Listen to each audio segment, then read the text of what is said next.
The hesitation you feel isn't wisdom. It's fear masked as practicality, and what it's doing is it's anchoring you in a place that you've already outgrown. And the only way to break free is to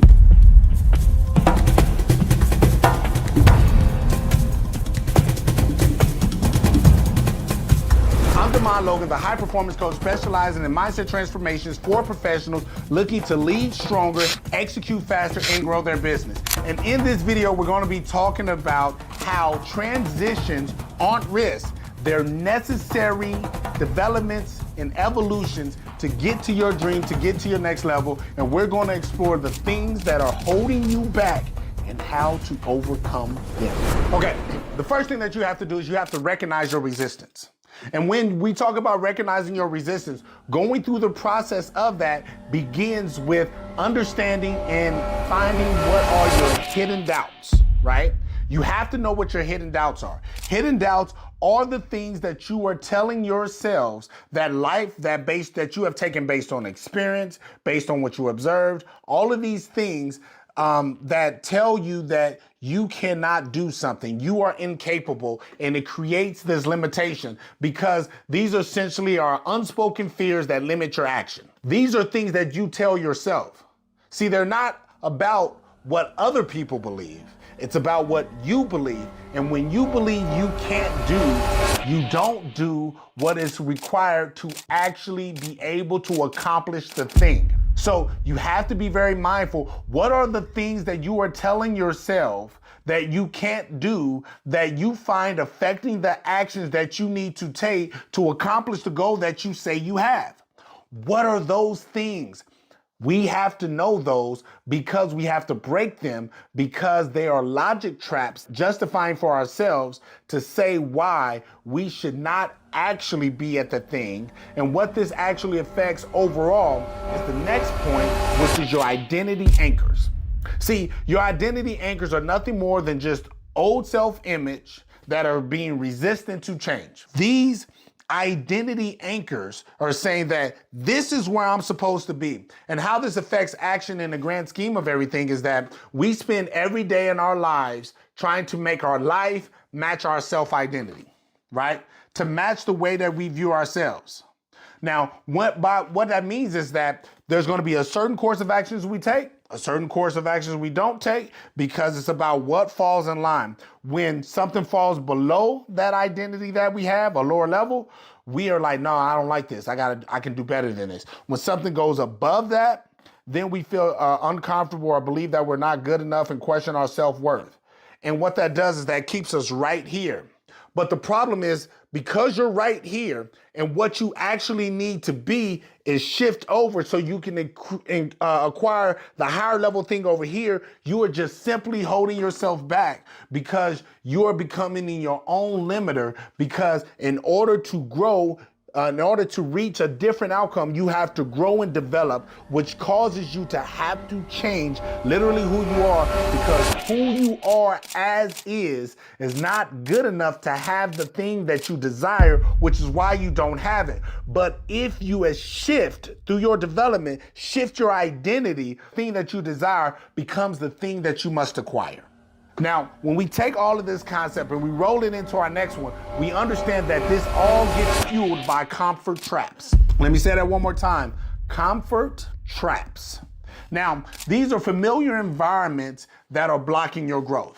And what happens is that when most people are going through their process of evaluations, we are allowing certain things that are part of our natural makeup in our human physical body, and we are using that concept as the marker in how we evaluate things that it doesn't apply to. Let me give you an example. An example is if you're cold, your body teaches you to warm yourself up or to seek something that's going to make you warm so that it can get comfortable, because comfortable is your body at the right temperature, equilibrium. It likes that. Vice versa. If it's too hot, your body's going to seek something to cool itself down to keep it right where it's supposed to be, because if it gets too cold or if it gets too hot, then the problem is that you can have injury or even die. But when you take that concept of comfort and you place it into your business and you place it into growth and you place it into your ambition and you place it into your endeavors, what you are doing now is trapping yourself. Because we understand that unlike that part of our natural anatomy structure, to actually acquire a thing that we don't have, we have to make a sacrifice in some form or fashion. It is the exchange. It actually often works in the opposites. Let me give you an example. If you want to lose weight, you have to restrict yourself on calories. You have to tell your body no, because it's not about what it wants, it's about what it needs. And what we're saying is that I truly desire an outcome, and I am willing to go through this sacrificial process to make the relevant exchange, because I've looked and I've seen what the process requires of me, and I've been willing to make the sacrifice. Therefore, I have righteously developed enough to claim the result. And comfort can never get you there. The next major point I want you to understand is that you need to do is that you need to embrace transition. Embracing transition requires you to first identify what are your growth opportunities. Let me say that one more time. Growth opportunities. What this is that this is progress hidden within uncertainty, because you don't know exactly how it's going to work out, but you have to see what possibilities are possible for working out. Where a lot of people make the mistake here is that they confuse and they take probability and they use it to replace possibility. See, possibility is all you actually need for an outcome to actually exist. Possibility just speaks to the likelihood. But that possibility speaks to the likelihood of how many people can acquire the thing. But just because the majority of people or no one else can acquire the thing doesn't mean that you cannot acquire it. It might make it hard. It might make it more challenging. It might make it it might have to wait longer. All of these things are in there, but what you have to understand is that when you identify what are those positive outcomes that can come, those growths, those developments that can come, then you say, hey, right now I've identified what's possible. And since it's possible, that's all I need. I don't need highly probable to get the possible outcome. It just has to be possible for me. Once we do that, we have to now gain clarity through action, which means movement creates insight. And when I say movement creates insight, what I'm telling you is that you have to do the work, because the development comes by doing the work. The learning, the building, the improving on the skill set comes by doing the work, because doing the work, it teaches you your natural mechanics on one, how to gain more efficiency, how to understand how the thing works. Because we see it time and time again that when we live our whole life based on theory and philosophy, well, a lot of times you can apply theory and philosophy in real life, but when you take theory and philosophy and you turn it into application, sometimes it just does not work the way that it should have, because the actual application is doing the work, and the work tells you what truly works and what does not work, because it is the actual governor of effect. This allows you to continue to be in a place where you can repeat your success. And what I mean when I say repeat your success is literally what I mean, literally based on what I said. Be successful again, again, again, and again by learning the insights that only doing the work can give you. Because when you realize that, hey, in theory, I should be able to connect these two, but that doesn't work like that. I always have to connect these two. Well, anytime I need to get this thing running right, what I'm going to do is I'm not going to waste my time here. I'm just going to get straight to here, because every time this is what works. In theory, that doesn't make sense. But often the theory is just coming from a place that's uninformed, but actually researching through the action, you can identify why, how, and this is how people discover what they call the cheat codes all the time. Here's the cheat code. Let me show you this special formula. It's only by understanding the insights that doing the work gives you. After you go through the process of finding clarity through action, you're gonna take this information and you have to do something with it. And that is, you have to make courageous choices. Courageous choices are decisions that actually align with your vision. See, I don't call it a courageous choice just to make a bold choice. If I say I want to build my business in the next year, right? Well, me deciding that I want to jump off the top of a 10-story building because I believe it's courageous has absolutely nothing to do with building my tax consulting business. Nothing at all. It doesn't build my business. I can jump off the building as many times as I want. My business won't just automatically build itself. But I can take some really bold decisions that align with the vision and really push myself to go acquire what I desire. I use myself as an example. I was running a multiple six-figure business between wholesaling properties, doing operational infrastructure consulting, and running a full-time security company. I had 3 steady, almost 24/7 accounts that were just running on autopilot, had a solid staff of guys, everything. And I am a believer, a follower of Christ, and I prayed because even though I was making more money than I've ever had in my life, which was still not an infinite lot of money, but I was making more money than I ever had, I wasn't feeling fulfilled, and I felt like I wasn't fulfilling what I was meant to do. What I did was I prayed and asked God to reveal it to me. And when he did, he gave me my 3 confirmations on exactly what he wanted me to do. And it led me to what I do right now, that I help entrepreneurs and professionals change lives. And I say lives because by changing their lives, they change the lives of others. And that is what I was put on this earth to do, to truly be of service, to help change the world one mind at a time. And now once I came into the awareness of that being the case, what I did was I went to my wife, I let her know that I'm going to be closing my business down.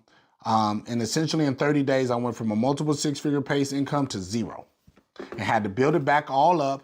In the industry, I knew nothing about. I never did marketing before. I never actually did sales before because I had clients hand over fist, just simply word of mouth. And I jumped out and had to reset and take some bumps and some bruises. Even had all kinds of things happen in business that caused major reset after reset after reset, until I got to a point where I started to, by doing the work and staying in it, I was able to develop and grow. But I could never have done that if I didn't make a courageous decision. And now I am in a place where my future as business is far brighter than it would have ever been if I stayed where it was comfortable. But I made a bold decision to get a bold result. And I want you to do the same and understand it, but make sure it aligns with the vision. Bold decisions are just bold catastrophes awaiting you if you don't want to make courageous decisions that align with your goal.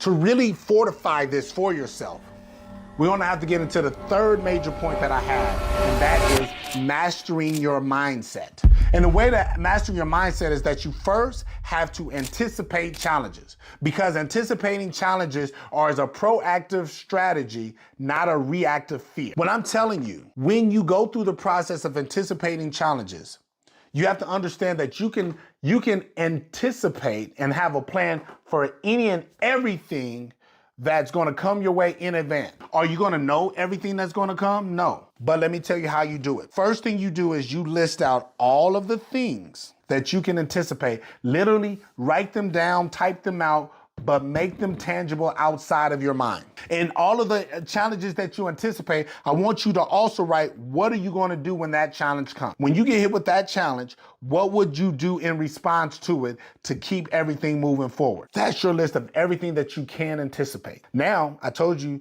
you might not be able to anticipate everything, but you can plan for everything. So the other side of this is, what would you do when something that you could not anticipate comes up? Maybe that's First, let me be very clear about what the issue is that came up, how it came up, what went wrong to cause it to come up, what can I do what is required to remedy it, what are the options that I have available to me, and what do I need to do to fulfill the requirements of the option that I have available to remedy the problem. Now, that general applies to anything that comes up. I'm going to follow that formula, follow that structure. Now, that gives me a plan for the unknown, while I have very clear plans for the known. So yes, you can literally plan for everything. The other part is that this allows you to create what I call structured action. Now, structured action is just planned moves that allow you to reduce anxiety, the things that give you a foundation of, this is where I'm at, I understand where I'm at, I understand where I'm not, I understand what I'm doing, and I'm gonna keep at this, because that gives you a sense of knowing. And by having a sense of knowing, you don't feel like you're lost, bouncing around all over the place, floating in the wind, because you say that, hey, as long as I do this thing, it should lead me to where I want to go. And when a moment where I believe that a development or a strategic change is needed, I can make that too, because I understand where I'm at and I understand the plan that I'm going to follow. So I'm not just wrapped in fear, believing that a storm is just going to magically sweep me away because I don't know which way to look or what to do. When you have structured action and it eliminates that anxiety, it allows you to keep the pace, keep the momentum moving forward, and not stagnate or slow yourself down or cripple your ability to be where you need to be when success arrives. Now, the other part to this is that you have to have intentional evolution. You have to have a desire to get better every day. You have to understand that it's no one else's responsibility but yours to actually get better and develop. Because the only person that can make you better is you. If you are going to have to develop to get better, and it's all your responsibility, it makes perfect sense that you have to follow intentional evolution and say, hey, these are the skill sets that I'm good at. These are the skill sets that I'm not good at, but I need these skill sets to actually get here. So what am I going to do? I'm going to find someone who can teach me and show me what I don't already know, so I don't have to waste years trying to figure it out on my own. And I'm gonna pay them whatever I gotta pay them so that I can gain that mastery over that skill set that I'm deficient in right now. And by me plugging this in, I understand I'm strategically filling a gap that's gonna literally push me and move me forward. With that being the case, what I want you to know is your next level requires courage, not comfort. And you have to be willing to push. You have to be willing to embrace the discomfort. You have to be intentional about all that you want to acquire so that you can boldly take the steps forward that you need to take. And to help you along with that, what we've included in this video, when you look in the description, is a worksheet so that you can take the information that you're getting in this video and actually integrate it with your personal life. And as always, if you want to take that fast track, want to really move yourself forward and really want to dive deeper into what success looks like for you, feel free to, in that same description, click the link, book a free consult with my team, and we are going to work the magic on figuring out what you need and show you exactly how to get to your next level. Now, if this video was of value to you, what I would like you to do is give me that thumbs up, make sure you subscribe, and I want you to share this video with someone else, and comment in the comments, tell me your thoughts. In the comment, tell me, what are you going to do to boldly take the next step? I want you to share with us your next level. In there, share with us your next level so we can witness your journey to success. And as always, I will say it ever and ever and forever and forever. No matter what the challenge is in your business or what the challenge is in your life, everything, and I mean everything, can be solved with development. Take care.